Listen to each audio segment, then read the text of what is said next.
On my birthday, I received a surprise from my family. As I arrived at the restaurant, my son's wife said, "This is your last meal before you go to a retirement home." I smiled and calmly replied, "And this is your last meal with a roof over your head." The next day, I was delighted to have you here. Follow my story to the end and comment from which city you are watching me. That way, I could see how far my story had come. My name is Marie-Claire and I am 67 years old. I never thought that my birthday would become the most humiliating moment of my life, but also the day that would change everything forever. It was a Friday evening when I arrived at Le Jardin Fleur restaurant, that fancy place in the center of Lyon where we had celebrated so many special occasions. Laurent, my 42-year-old son, had called me that morning in that soft voice he used when he wanted something. "Mom, we want to celebrate your birthday in style. You deserve something special." I should have known better. Laurent hadn't been particularly attentive to me in recent years. Not since Natalie came into his life, but part of me, the part that always hopes for the best from the people you love, wanted to believe that maybe things were changing. I put on my favorite burgundy dress, the one my late husband Pierre always said made me look elegant. I put on my makeup meticulously, styled my silver gray hair, and put on the pearl earrings Pierre had given me for our 25th anniversary. I wanted to look beautiful for my family. When I arrived at the restaurant, I saw Laurent and Natalie already seated at a table by the window. He looked nervous, playing with his napkin, avoiding my gaze. Natalie, on the other hand, was radiant. She was wearing a flashy green dress and that smile that I had learned to be wary of over the years. "Happy birthday, Marie-Claire," Natalie said in a voice that was too loud, too sweet. She came over and gave me a hug that seemed as fake as her smile. Laurent stood up and kissed my cheek. "Happy birthday, Mom." We sat down and ordered dinner. For a moment, everything seemed normal. We talked about the weather, Laurent's job, Natalie's plans to redecorate their house.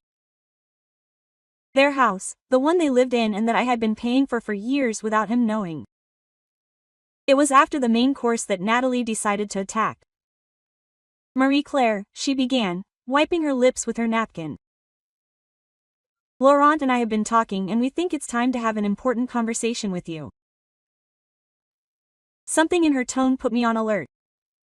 The way she said, "Laurent and me," as if he were forming a unit against me.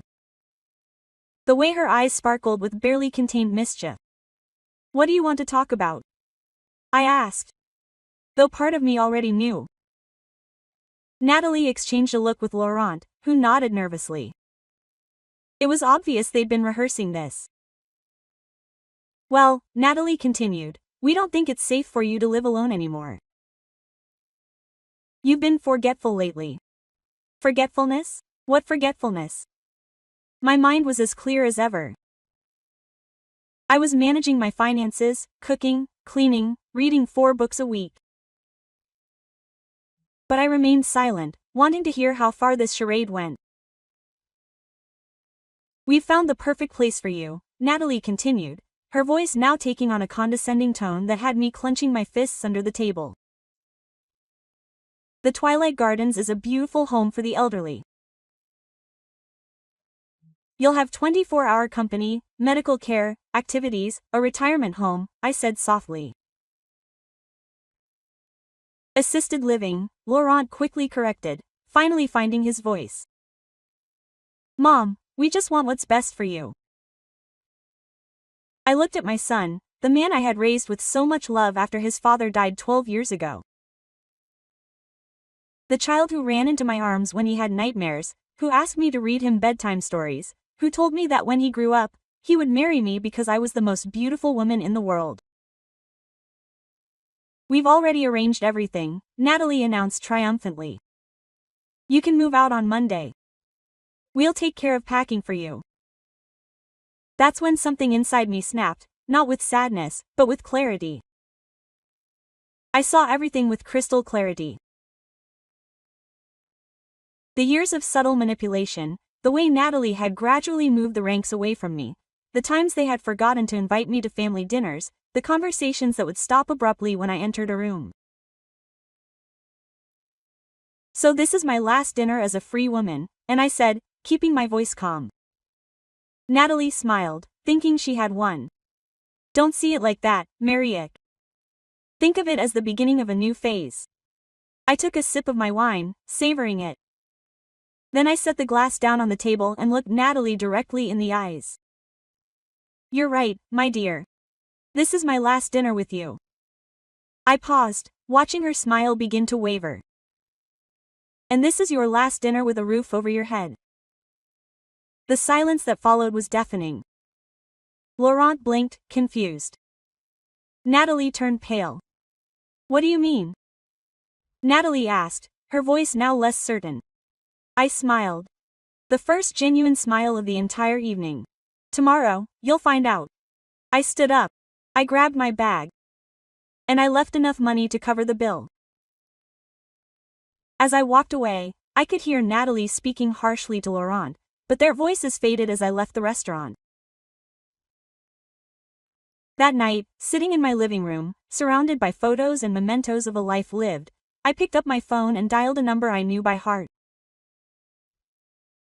Master of Wood, I said when my lawyer answered, this is Marie-Claire Rousseau. I need you to come early tomorrow morning. It's time my family knew the truth about my properties. After hanging up, I poured myself a glass of wine.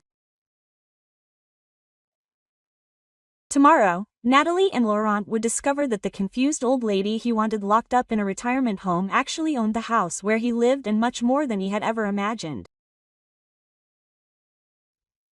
Saturday morning dawned bright and cold. I woke up early as always and made coffee. While waiting for Master Wood to arrive, I reviewed all the documents I would need for what was to come. For years, I had kept the true extent of my holdings a secret. Pierre and I had been more astute than our family imagined. While he saw a retired widow living off her pension, I had invested wisely in real estate all over town. The house where Laurent and Natalie lived was just the beginning. Master Wood arrived at exactly the right time, punctual as always. François Dubois had been our family lawyer for 22 years, a discreet man who understood the value of silence. Hello, Marie-Claire, he greeted me, setting his briefcase down on my dining room table. I guess the time has finally come to act. Yes, I replied, pouring him a cup of coffee. I can't keep pretending anymore. We had discussed this possibility several times over the past few years. François had witnessed how Natalie had gradually distanced Laurent from me and had prepared several legal scenarios to protect my interests. Are you sure you want to do this?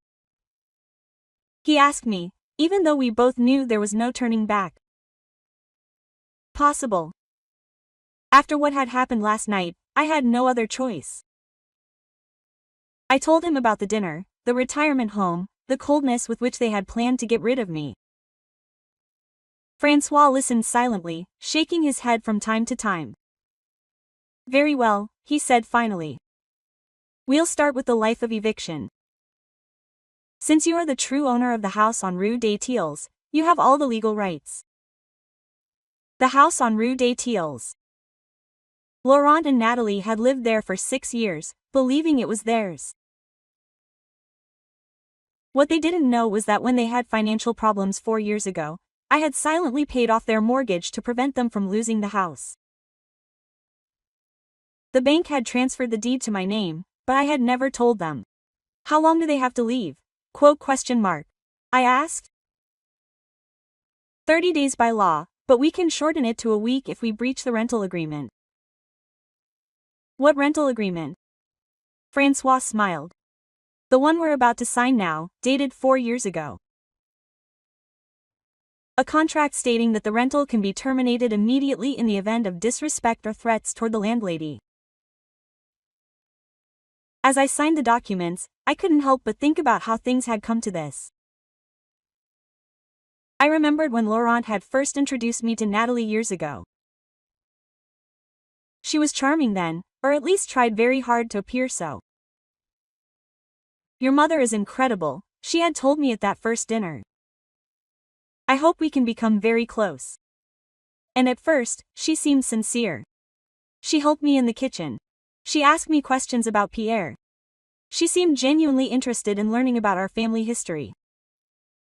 But gradually, things began to change. First, were they subtle suggestions that perhaps Laurent was visiting me too often. He needs to cut the umbilical cord a bit, don't you think?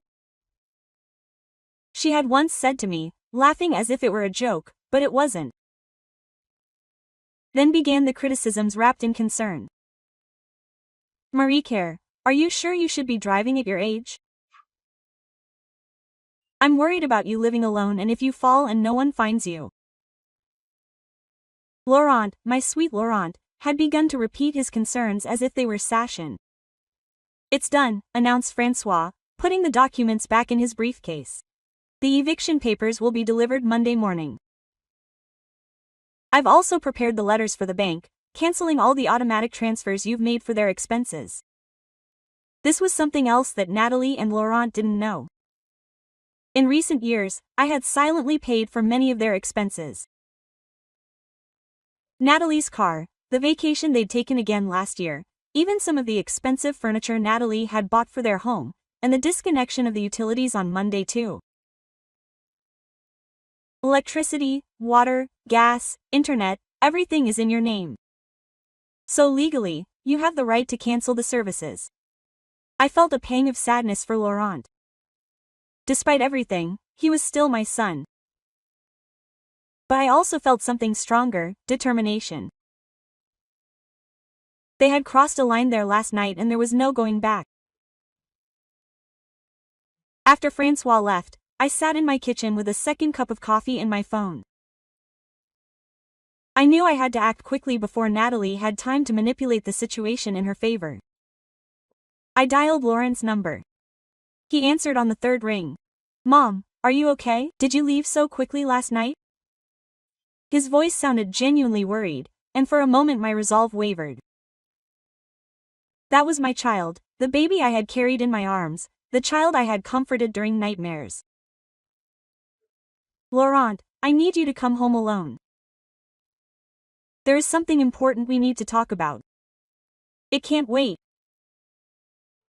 Natalie and I were going to go house seeing for you near the retirement home, I mean near the Twilight Gardens.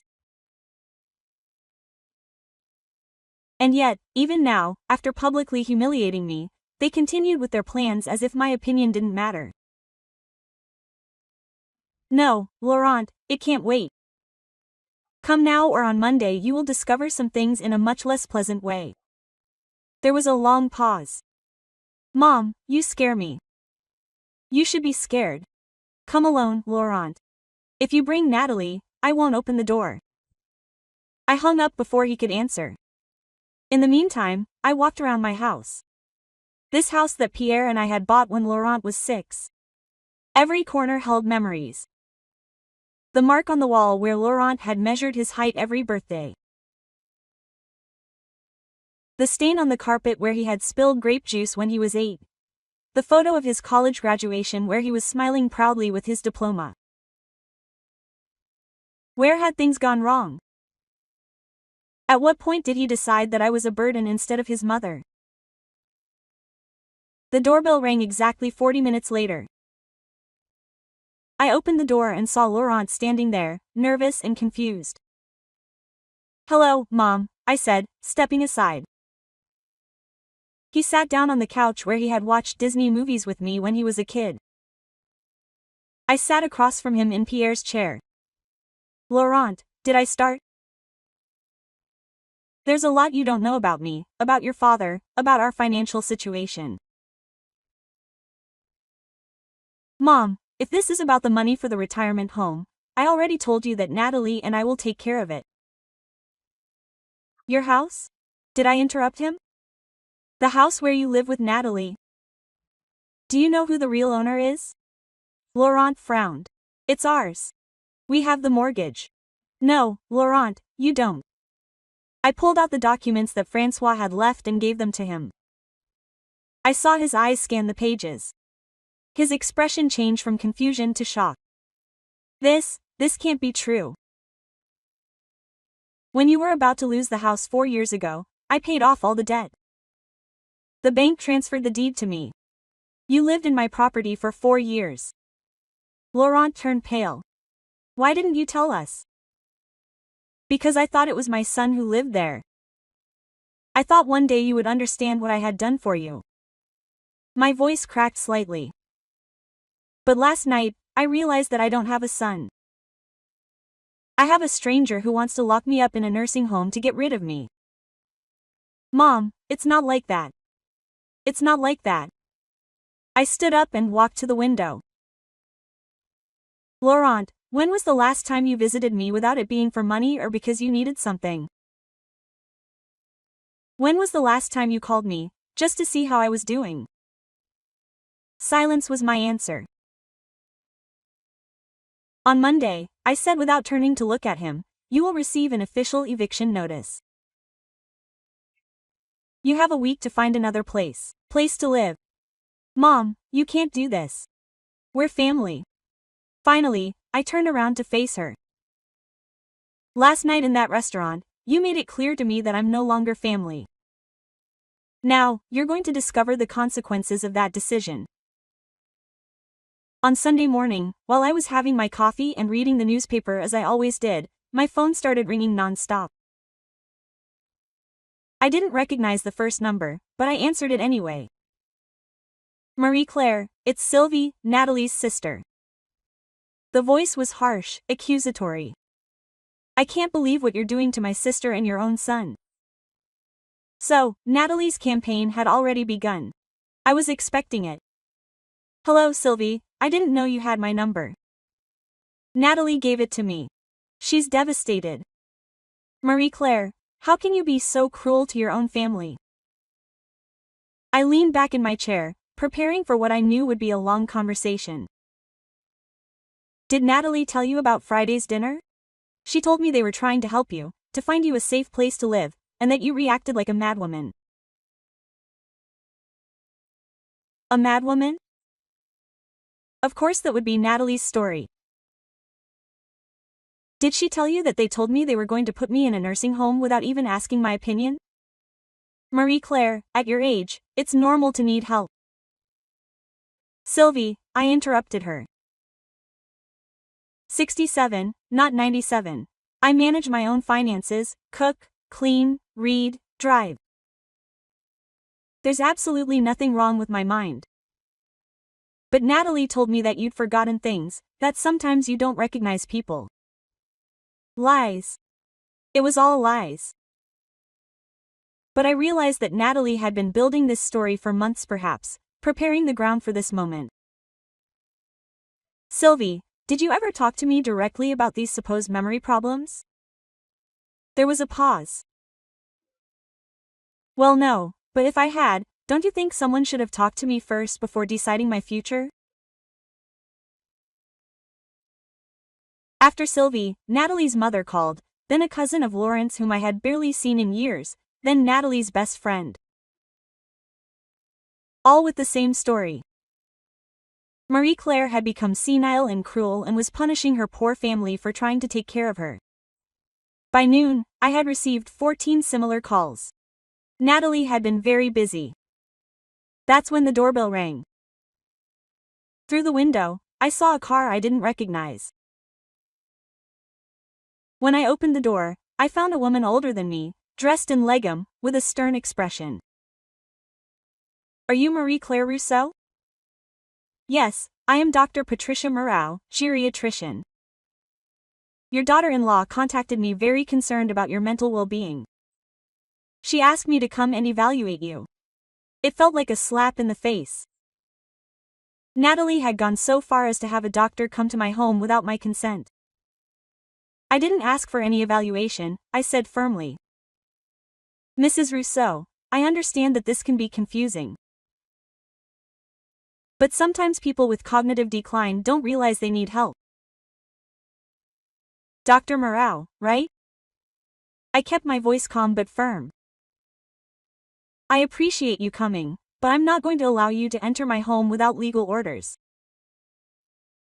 If my daughter-in-law is so concerned about my mental well-being, she can follow the proper legal channels. The doctor seemed surprised by my clear and direct response. Madam, your family is genuinely concerned. My family, I said, announced to me on Friday evening that they were going to put me in a nursing home without consulting me. That doesn't sound like concern, youngster, it sounds like manipulation. After the doctor left, I sat in my kitchen shaking, not with fear, but with rage. Natalie wasn't going to stop. She was ready to have me declared mentally incompetent to get her way. I called Francois immediately. Marie-Claire, what's going on? I told her about the calls, the doctor, the whole discrediting campaign Natalie had orchestrated. This is more serious than I thought, Francois said. If she can gather enough evidence that you are mentally incompetent, she could legally challenge your decisions regarding the properties. Can she do that? It's difficult, but not impossible, especially if she convinces Laurent to cooperate. My heart sank. Laurent, my own son, could testify against me if Natalie convinced him. What can I do?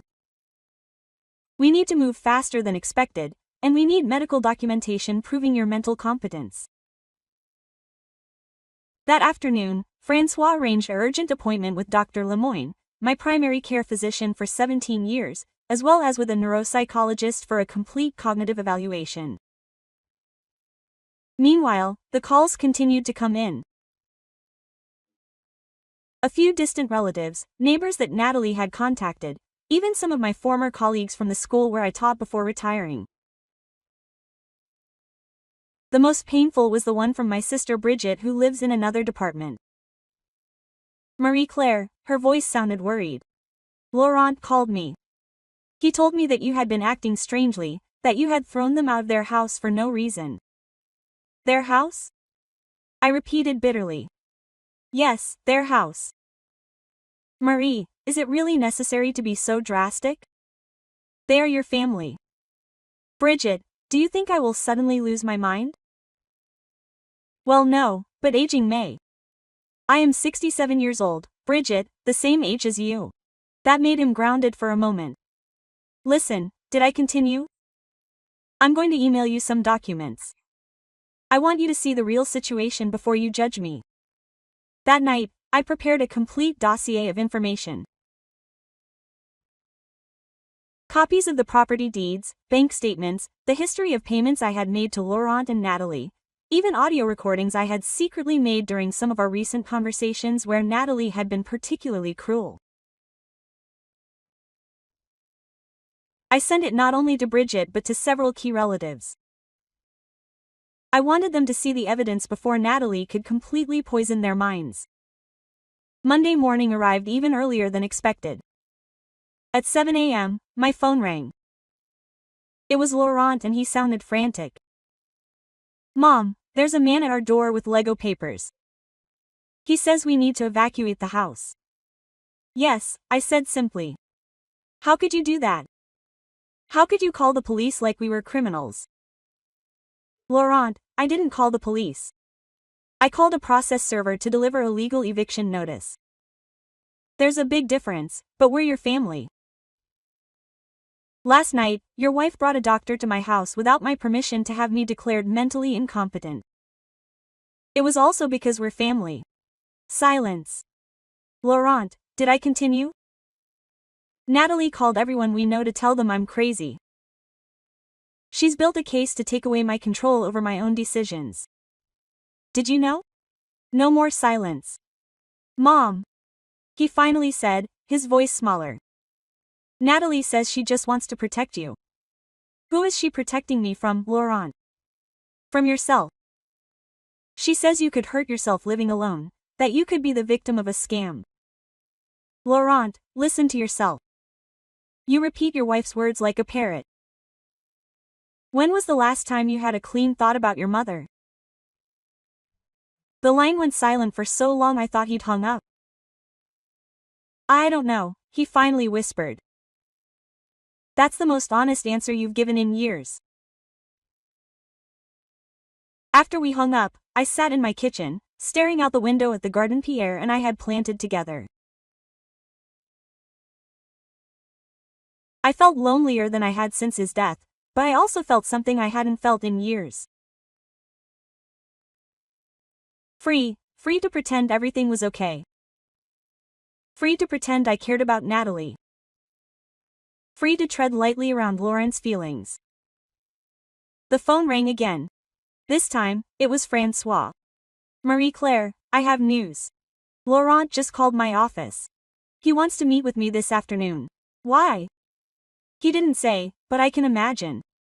Probably Natalie is pushing him to legally contest the eviction. I straightened up in my chair. Can he do that? He can try, but I have a few surprises for him if he decides to go in that direction. What kind of surprise? I prefer not to say this over the phone, but let's just say that my research into the family finances revealed some very interesting things about Natalie's spending in recent years. After I hung up, I realized that the war had only just begun. Natalie wasn't going to give up easily and apparently she was ready to use Laurent as her weapon. But I had weapons too, and unlike Natalie, mine were loaded with truth. That afternoon, while I was waiting for news of Francois' meeting with Laurent, I received an unexpected call. Mrs. Rousseau, I am the moral inspector of the local police. We received a report that you might be in danger. My senses went cold. What kind of danger? Your daughter-in-law called this morning very worried.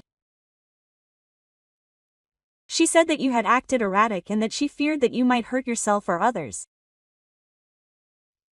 Natalie had played her dirtiest card. She was trying to have me arrested. Inspector Moreau arrived at my home an hour after his call.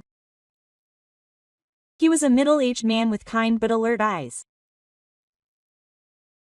I invited him in and served him coffee while he discreetly assessed my mental state and surroundings.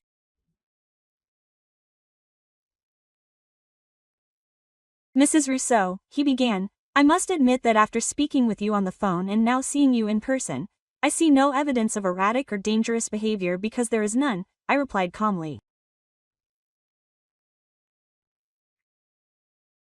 Inspector, I am in the middle of a very ugly family dispute and my daughter-in-law is using every resource possible to make me look like a senile old lady. I have shown him all the documentation, property deeds, recent medical records, even audio recordings where Natalie could clearly be heard discussing me with my prices. This paints a very different picture, the inspector admitted after reviewing everything. Have you considered getting a restraining order against your daughter-in-law? Can I do that? If you can prove harassment or threats? Yes. And from what I see here, you have a solid case. After the inspector left, I felt exhausted but also relieved. At least the authorities could see that I wasn't crazy. But I knew Natalie wouldn't stop there. I didn't have to wait long to find out what her next move would be. On Sunday evening, while I was organizing some documents in my office, I found something that made my blood run cold.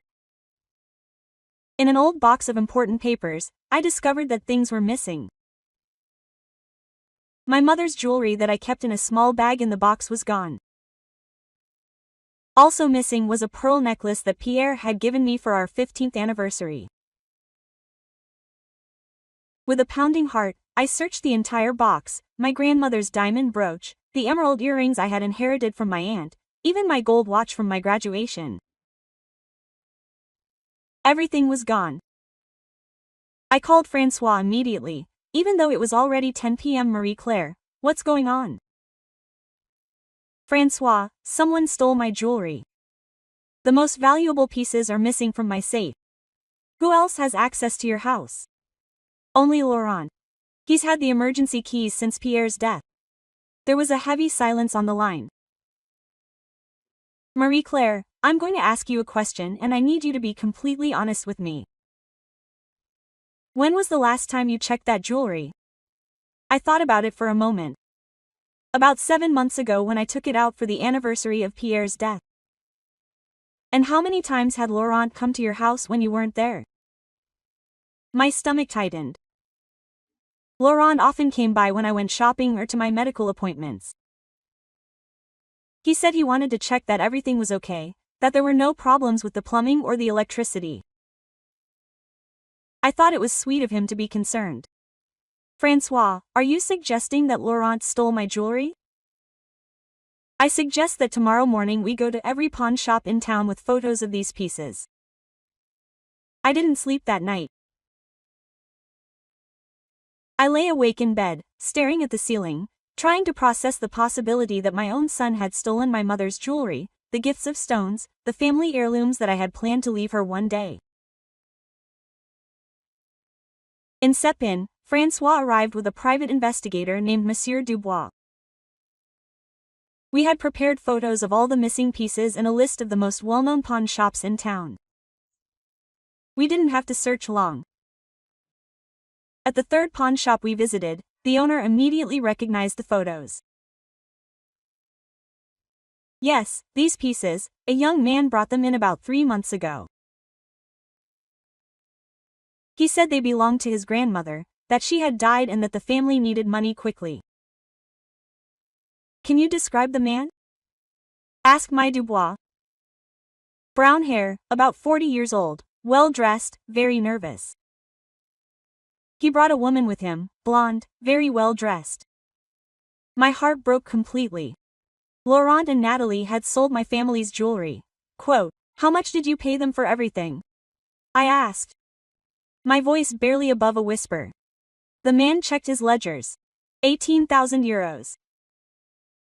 The jewelry was easily worth 40,000 euros, but they had accepted a fraction of its real value because they needed the money quickly. Why did they say they needed the money? Francois asked. The man said something about a trip he wasn't supposed to pay for.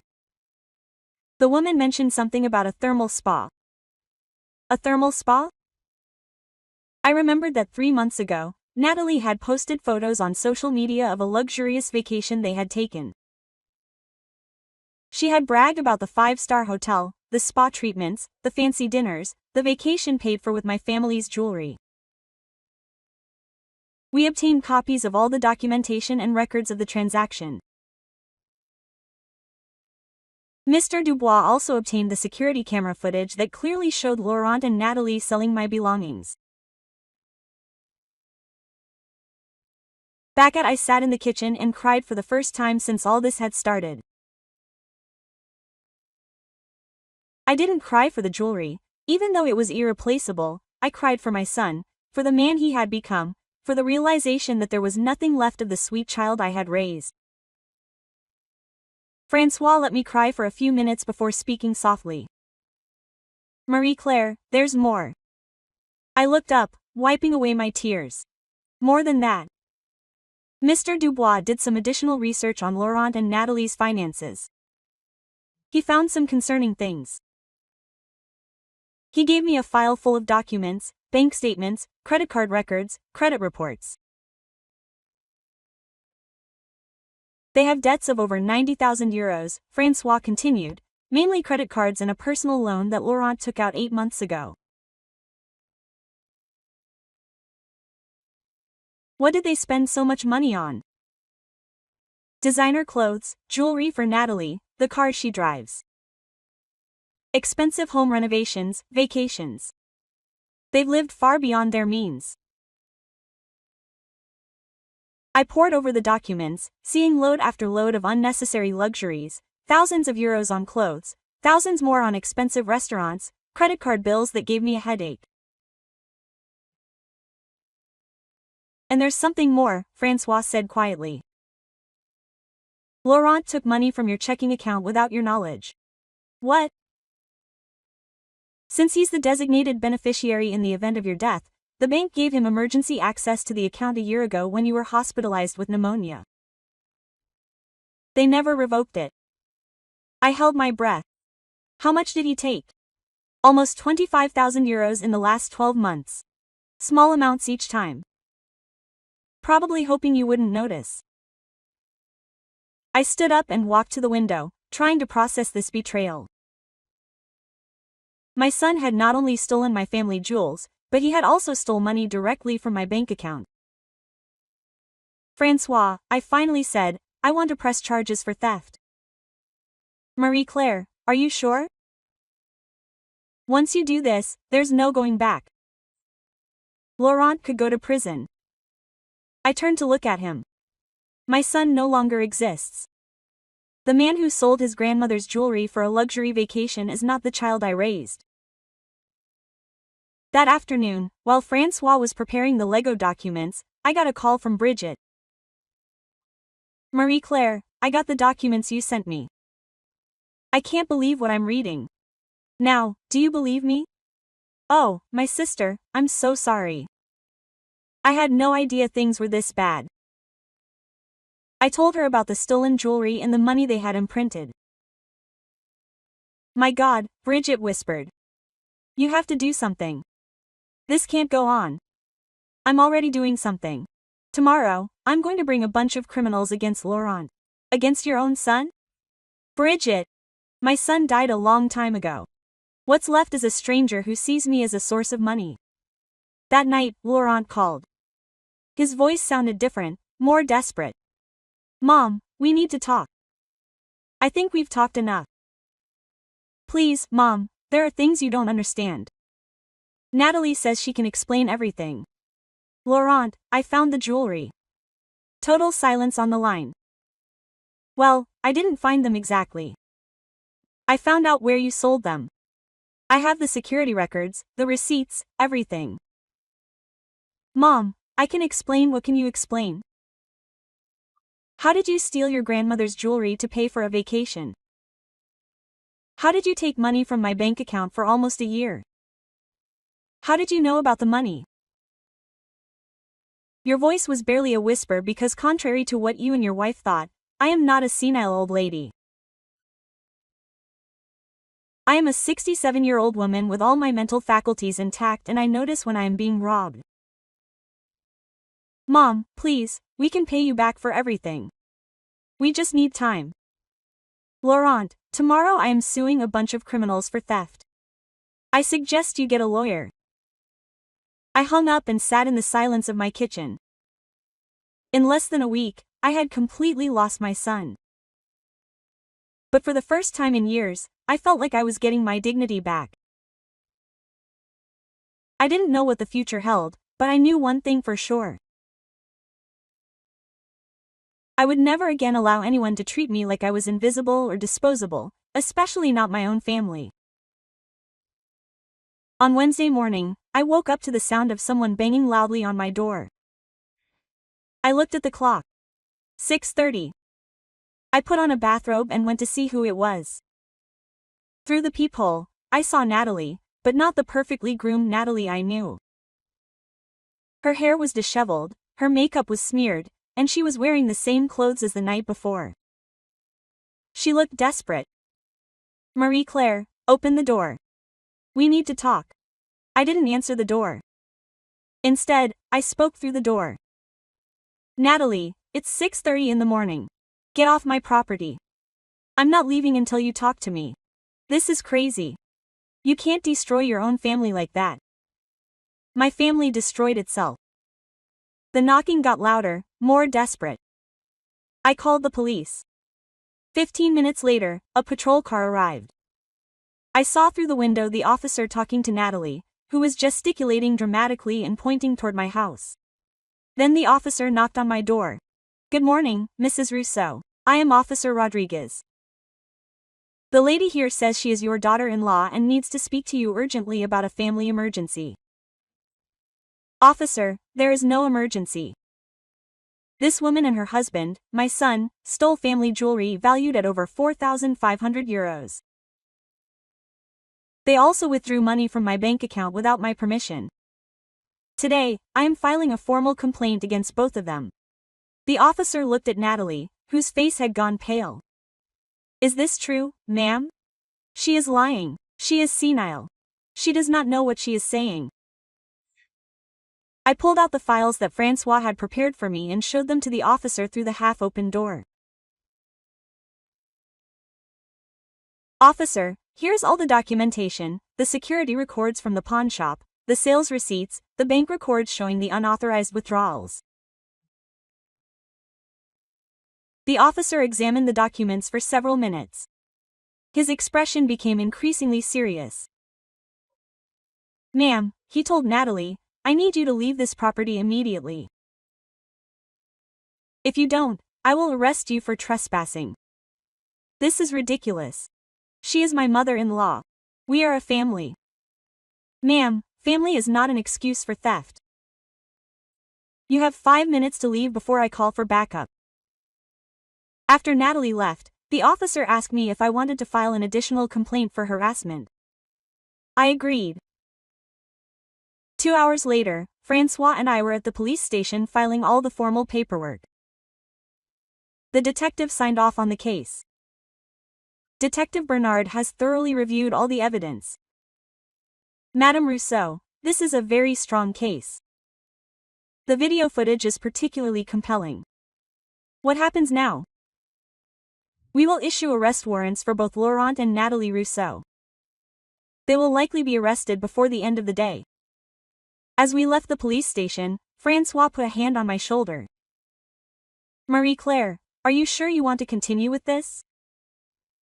"Francois, a week ago, I would have said no, but I no longer recognize the man who has become my son. The Laurent I knew would never have stolen his grandmother's jewelry to pay for a vacation." That afternoon, I received 3 calls that changed everything. The first was from Inspector Bernard. "Mrs. Rousseau, we arrested Laurent Rousseau this morning at his work. He cooperated completely and confessed everything. He says he wants to talk to you. As for Natalie, we haven't found her yet. Apparently, she left home this morning and no one knows where she is." The second call was from Bridget, "Marie-Claire. Laurent called me from prison. He's devastated. He says he wants to talk to you, that there are things you need to know about Natalie." "What kind of things?" "He didn't want to tell me on the phone, but he said that Natalie threatened him, that if he didn't do what she wanted, she would leave him and take everything." The third call was the most shocking. It was Sylvie, Natalie's sister. "Marie-Claire, I need to tell you something about my sister." "Sylvie, I don't want to hear any more lies." "No, listen to me. Natalie called me this morning hysterical. She confessed everything to me. The theft of the jewelry, the money from your account, everything." I sat down heavily in my chair. "Marie-Claire, my sister is addicted to gambling. She's been betting online for years. The debts they have aren't just for luxuries. They're mainly gambling debts." I felt like I'd been punched in the stomach. Laurent knew that at first, didn't he?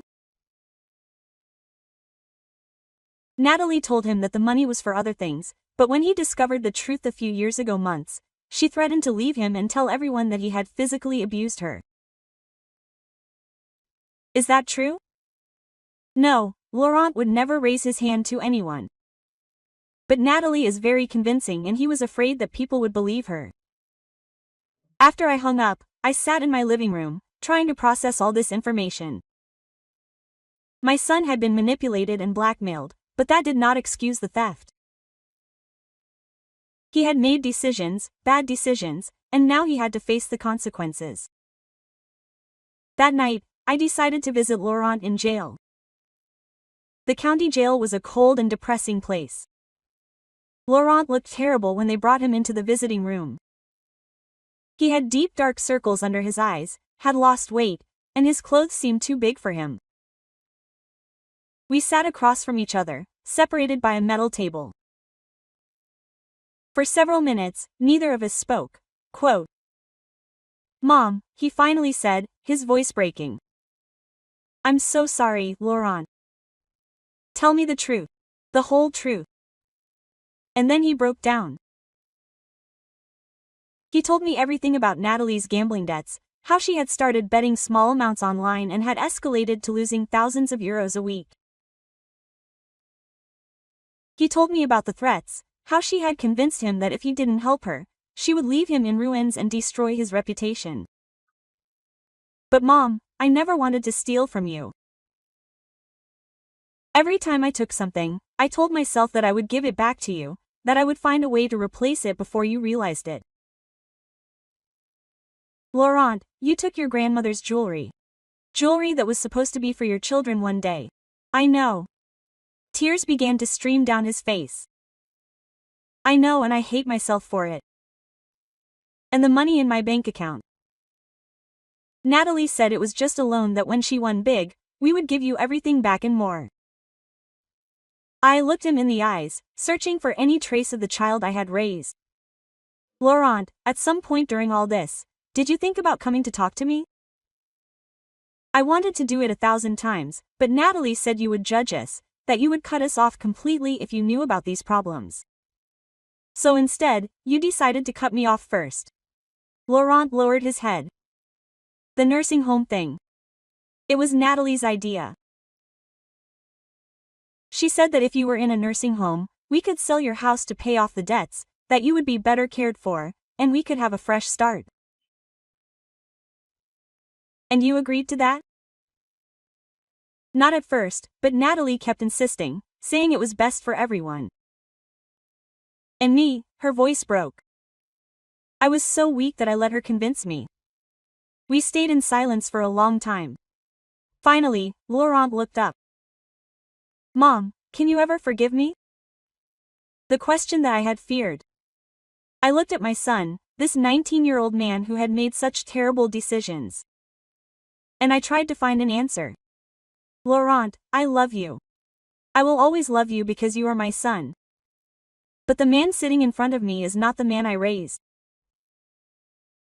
I don't know if I can forgive what you did, but more importantly, I don't know if you can forgive yourself.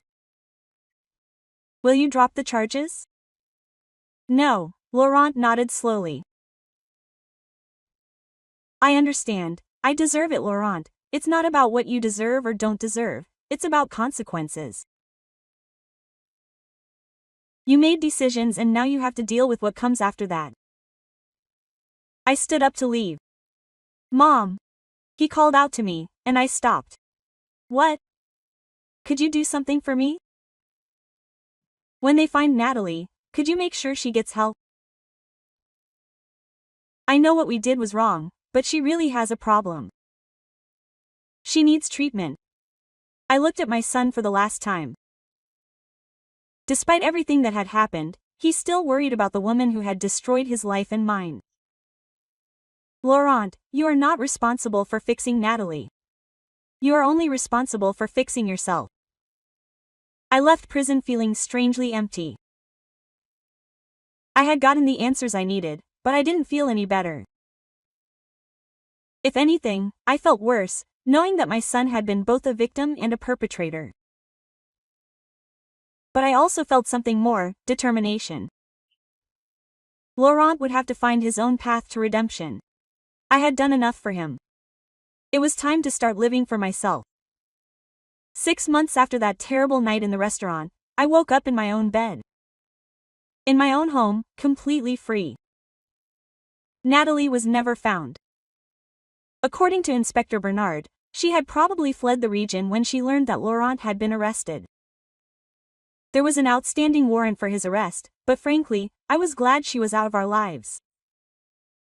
Laurent had been sentenced to 10 months in prison and 4 years of probation. He also had to pay me restitution for everything he had stolen. His lawyer had argued for a lighter sentence due to mitigating circumstances. But the judge had been clear. Theft was theft, no matter the excuses. I had attended the sentencing hearing. Laurent had looked at me from the defendant's table, but I had not looked back. Not out of cruelty, but because I had learned that looking back only prevented one from moving forward. In those 6 months, I had made some significant changes in my life. First, I had hired a part-time caregiver, not because I needed it medically, but because I wanted the peace of mind of having someone reliable by my side. Sophie, a 52-year-old woman with impeccable references, came every day from 3 to 7 p.m. We cooked together, went for walks around the neighborhood, and she had become more of a friend than an employee. Second, I had completely redone my will. Francois had made sure it was airtight. The house and all my property would be donated to a charitable foundation that helped elderly women who were victims of domestic abuse. Laurent would receive a small sum, enough to start over when he got out of prison. But nothing more. Third, and perhaps most importantly, I had begun to truly live for the first time in years. I had signed up for painting classes at the community center. It turns out I had a talent for landscapes. I had also joined a book club where I had made 4 young friends who had become my main social circle. One of them, Monique, had gone through a similar situation with her son years ago. Marie-Claire, she told me during one of our weekly dinners, the hardest thing to accept is that sometimes our children become strangers.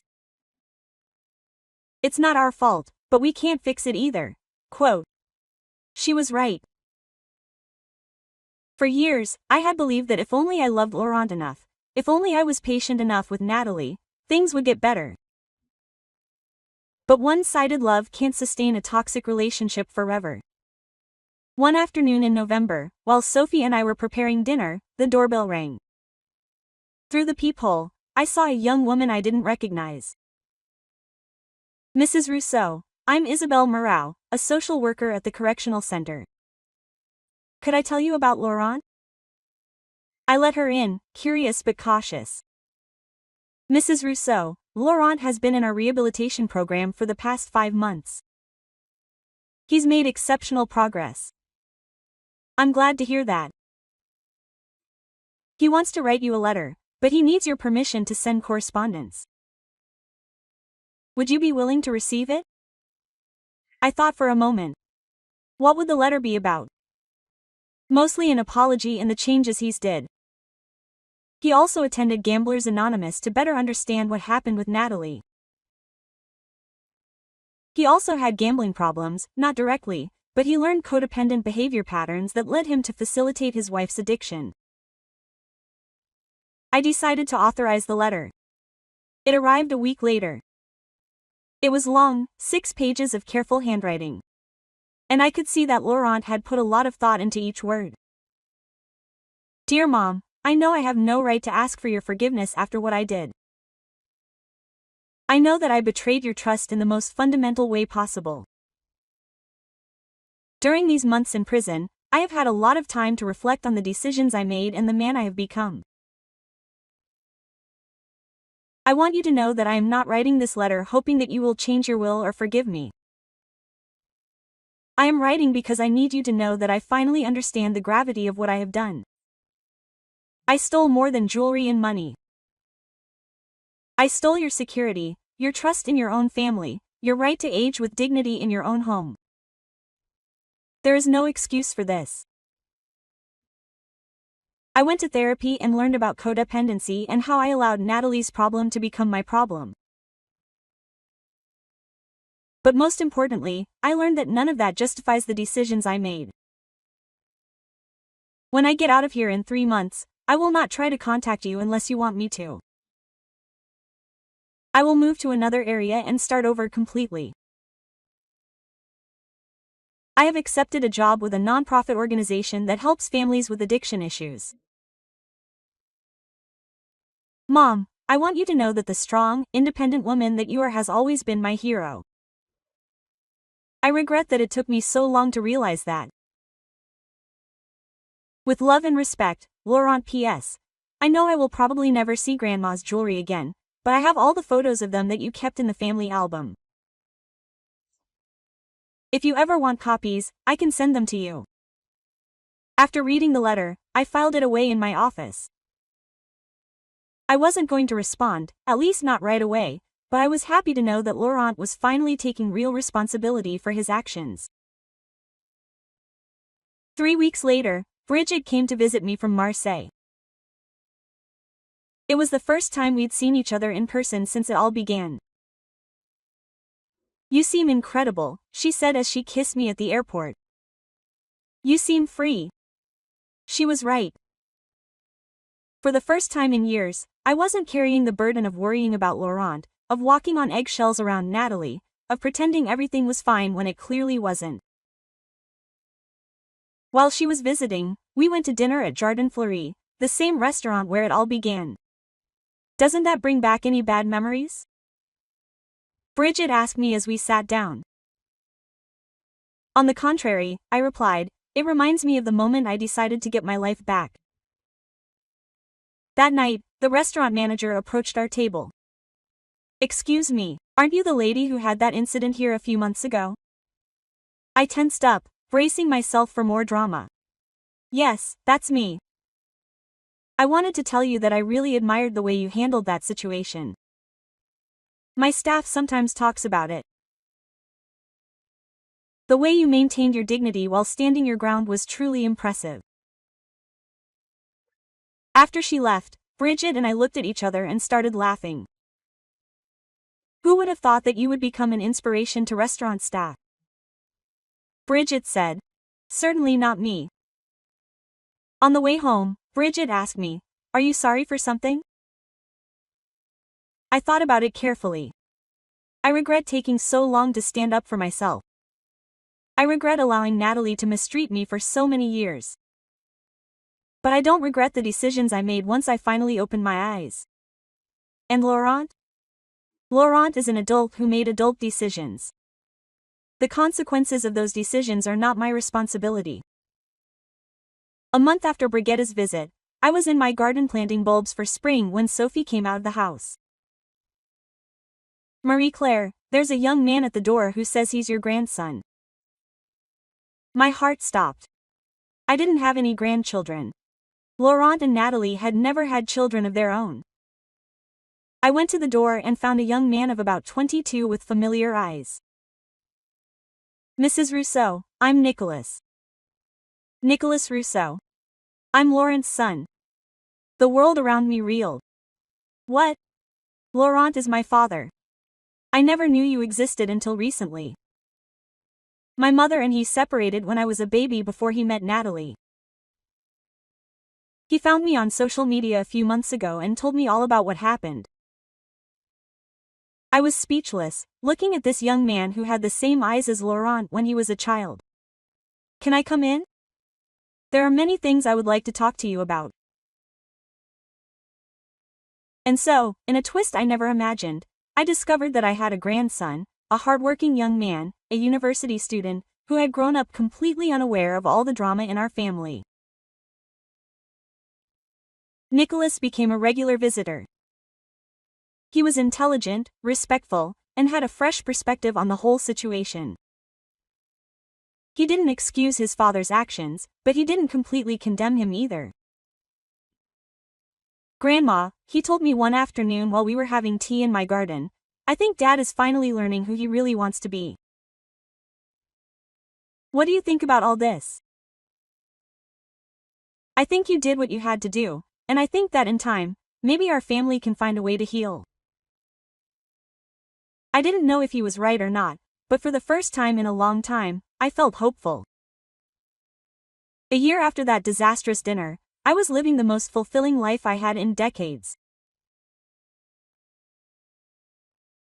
I had young friends, new hobbies, a growing relationship with a grandson I didn't know existed, and the peace of mind that comes from knowing that I would never allow anyone to disrespect me again.